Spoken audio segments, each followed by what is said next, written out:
Hello, my name is Melissa Fonestock, and I'm going to talk to you about setting up your classroom. When you're setting up your classroom, you really need to think of safety. The teacher needs to be able to see in all the centers. So what this teacher needs to do is sit down in the different centers when they're setting it up, and can they see what's going on in the centers?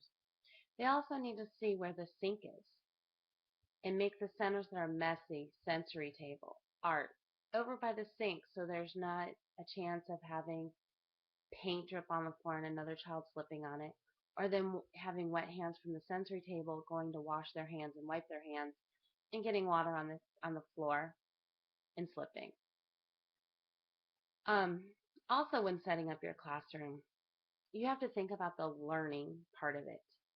If a child is in the book center looking at books, or even listening to a book on tape, you really want to think about where that block center is going to be, or the louder centers are going to be. Because sometimes the block center or the housekeeping center gets so loud that children in the book area just won't be able to concentrate or won't even hear the books on tape. So you really need to watch where your loud centers are versus your quiet centers to help that learning.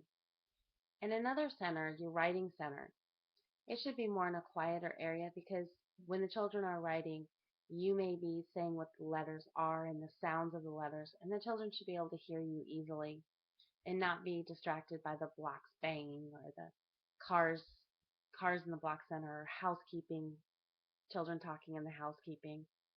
So you really have to acknowledge where you're putting these centers. Another thing is the writing center should be somewhere where there's a wall. So you could have a word wall with important words with your friends or the friends' names or the family names or any important words that you might be doing with that theme. So you have to take that into consideration as well.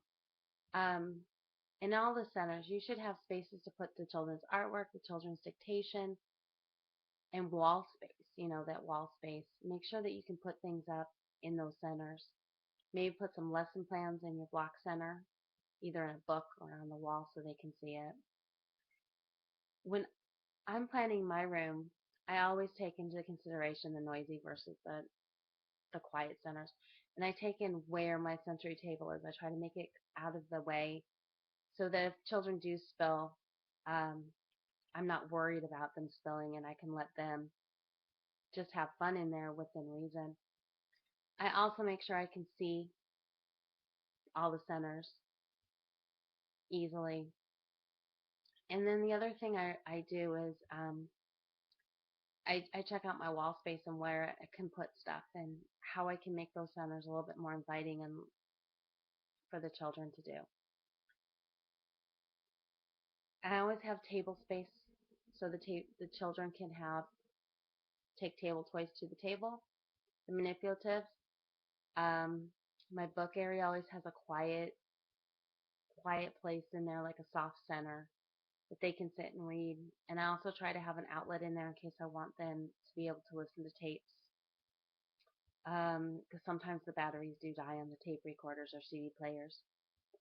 Um, I do the housekeeping. I like the housekeeping to try to have a window so the children can look out the window and see the weather and talk about that nature and that type of stuff.